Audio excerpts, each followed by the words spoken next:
Hello everyone, आज की इस क्लास में आपका स्वागत है। और आज की इस क्लास में हम डिस्कस करेंगे एंटी कैंसर ड्रग्स क्लासिफिकेशन। और ये हमारा लास्ट पार्ट है क्लासिफिकेशन के अंदर। ओके, अब तक के क्लासिफिकेशन में हम लोगों ने जो डिस्कस किया है वो साइटोटॉक्सिक ड्रग्स डिस्कस किए हैं, टारगेटेड एजेंट डिस्कस किए हैं, और आज की इस क्लास में हम डिस्कस करेंगे हार्मोनल एजेंट। सो आगे बढ़ने से पहले मैं आप सभी से ये कहना चाहूँगा कि जिन्होंने भी अब तक चैनल को सब्सक्राइब नहीं किया है वो एक बार सब्सक्राइब ज़रूर कर लें। ओके, सो आगे बढ़ते हैं। आज हमारे पास में है हार्मोनल ड्रग्स, और हार्मोनल ड्रग्स में जो हमारे पास में अलग अलग कैटेगरी हैं। जो कैटेगरी कौन कौन सी हैं? ग्लूकोकॉर्टिकोइड्स हैं, एरोमेटेज इनिबिटर हैं, एस्ट्रोजेंस हैं, एंटी एस्ट्रोजेंस हैं, प्रोजेस्टिन्स हैं, anti androgens and GnRH related compounds हैं। उसमें उनके agonist and antagonist and then five alpha reductase inhibitors हैं। सबसे पहले हमारा जो निमोनिक से लर्न करने का वो है आम आदमी party reduces aroma of egg. Okay, आप मीन्स आम आदमी party reduces aroma of egg. Clear? यहां पर ऑफ से हम कोई भी मतलब नहीं ले रहे। Of is not related with any of the drug. Now first हम देखते हैं यहां पर A means what? A means anti estrogens, then again A means जो है हमारे पास में anti androgens, and then P means progestin. Okay, and then reduces means five alpha reductase, then aroma means aromatase inhibitor, then E means जो है हमारे पास में estrogens, then G means glucocorticoids, and then again G means GnRH related compound। सो इस punch line से जो भी compound की जो कैटेगरी है कौन कौन सी हार्मोनल ड्रग्स के अंदर आ रही है वो आप लर्न कर सकते हैं। अब वन बाय वन हम हर एक कैटेगरी के कंपाउंड्स देखते हैं। तो सबसे पहले देखते हैं हमारे पास में कौन से कंपाउंड है। जो फर्स्ट कंपाउंड है हमारा जो है वो that is glucocorticoids, and glucocorticoids में हमारे पास में जो ड्रग है that is prednisolone. Clear? So this is one drug, and इसी से रिलेटेड कुछ और भी ड्रग्स हैं वो भी रेगुलरली यूज होती हैं। देन फर्दर जो है आप देखिए 5-अल्फा reductase inhibitors.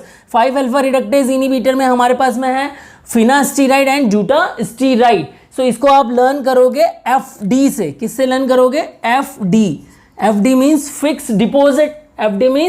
Fix deposit. So fix deposit जो पुराना टाइम था आज से 20 साल पहले, तो 20 साल पहले 5 साल के अंदर जो है वो FD जो होती थी वो डबल हो जाती थी।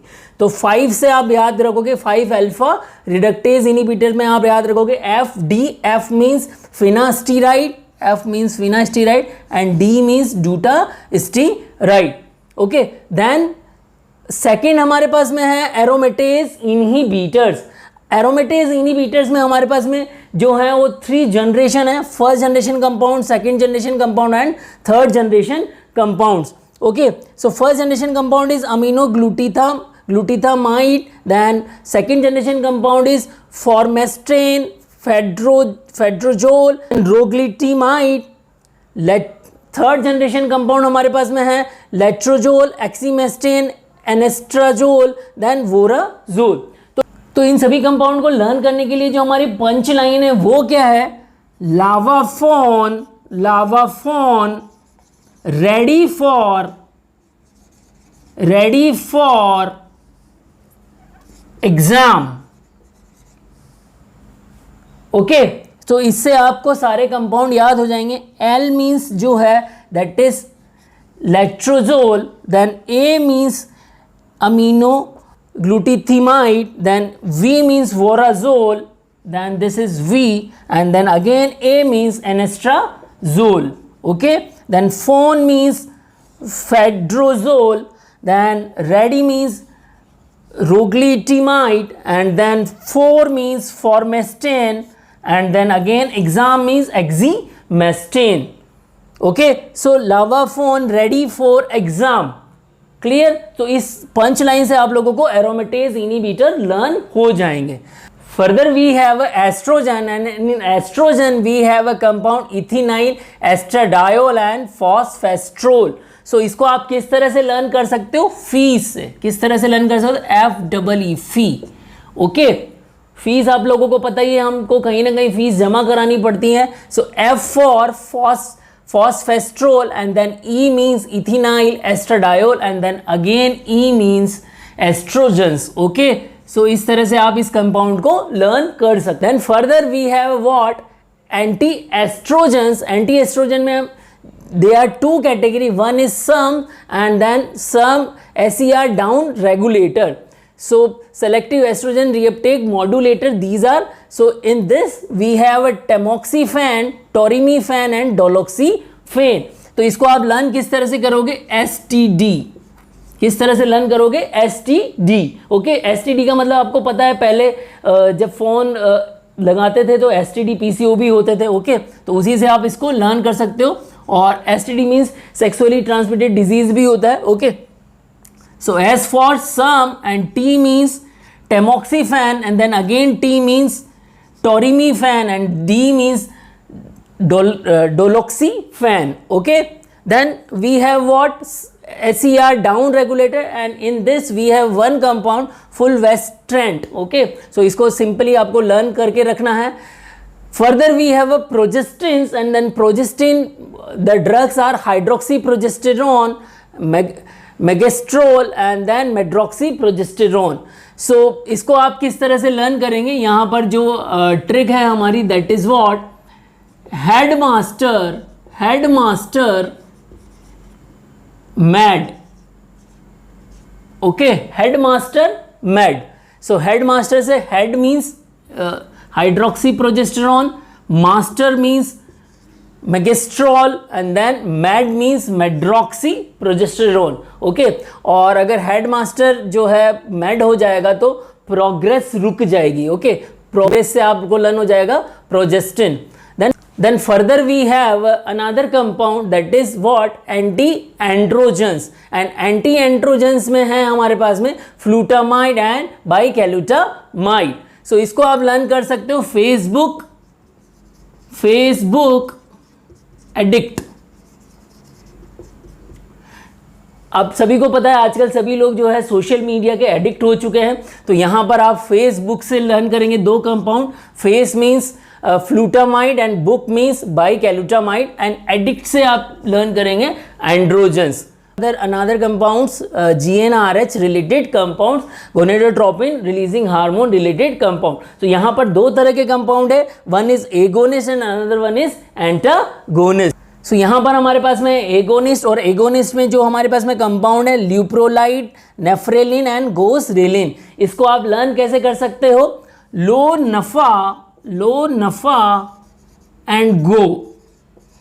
नफा मीन्स नफा नुकसान आपको पता है, नफा मीन्स बेनिफिट होता है. ओके, सो लो बेनिफिट लो नफा एंड गो, चले जाओ. ओके, सो लो मीन्स आपका हो जाएगा leuprolide and then nafa means nafarelin and then go means goserelin. Clear. Then we have a GnRH antagonist and antagonist में जो कंपाउंड है सीट्रोरैलिक्स, एबारैलिक्स एंड गैनीरैलिक्स. सो अब यहाँ पर याद रखेंगे जो सफिक्स रेलिक्स आ रहा है, रेलिक्स से आपको लर्न रखना है कि ये GnRH एंटागोनिस्ट कंपाउंड्स हैं. ओके, सो इसको आप लर्न करोगे CAG से, CAG कैग. ओके, कैग जो है ऑडिट की संस्था है गवर्नमेंट ऑफ इंडिया के अंदर, और ये अलग अलग ऑर्गेनाइजेशन का ऑडिट करती है. कैग बहुत ही फेमस ऑर्गेनाइजेशन है. So C for cetrorelix, A for abaralix and G for ganirelix. Clear everyone? So hopefully आप लोगों को सारे के सारे हार्मोनल कंपाउंड इसी ट्रिक से लर्न हो जाएंगे. Hello everyone, now it's time for question round from anti-cancer drugs classification. Question number 1. Which of the following anti-cancer compound is 5-alpha reductase inhibitor? A. Tamoxifen, B. Flutamide, C. Formastine and D. Leuprolide. Question number 2. Which of the following anti-cancer compound belongs to SERM category? A. Torimifene, B. Flutamide, C. Anastrozole and D. Fulvestrant. Question number 3. Which of the following anti-cancer compound is GnRH antagonist? A. Cetrorelix, B. Flutamide, C. Nephrilin, D. Goserelin. Question number 4. Bicalutamide is A. Anti-androgen derivative, B. Androgen derivative, C. Progestin derivative, E. Estrogen derivative. Question number 5. Fulvestrant is A. Anti-androgen derivative, B. Androgen derivative, C. Some selective estrogen reuptake modulator, and D. SER down regulator. So I already given answer of all of these question in my lecture. So go through with the lecture and answer in the comment box. यहाँ पर मैंने आप लोगों से questions discuss किए हुए हैं, उन क्वेश्चंस का आप आंसर करें और कमेंट बॉक्स में लिखें, वीडियो को लाइक करें और चैनल को सब्सक्राइब करें.